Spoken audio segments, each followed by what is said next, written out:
Do me a favor and try not to call me beautiful, because 9 out of 10 times there'll be a but attached to your backhanded compliment that'll begin to echo in my head, because through the eyes of the world, I'll never be enough. There will always be a but attached, as if my existence on earth came with some sort of terms and conditions that I can't seem to uphold. Being beautiful has become such a tough pill to swallow. Society, my parents, my ex, never failed to remind me that beauty on me is jagged. It is rough, and not the standard architect of a walking goddess. It jiggles as it walks into narrow-minded rooms. It has wings that take flight when uncomfortable. And she tends to hide behind dark-colored clothing just so she doesn't stick out as much, which is hard to do when you are the elephant in the room.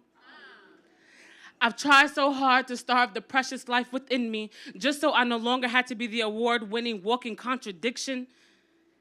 Do you know how it feels to live in a world that expects you to change?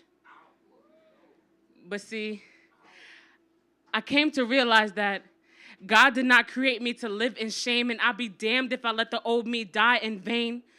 So come, take a seat and allow this body to school you, for there are lessons embedded within my essence, and you see, these stretch marks, they'll bring you to your knees as you begin to confess your admirations for them.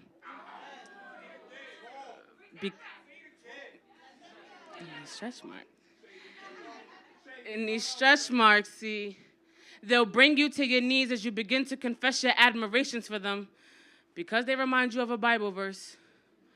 So come, take your hands and glide across until you find one. Then read it to me. Only then I hope that you'll be able to see the true beauty that resides within me. Poem.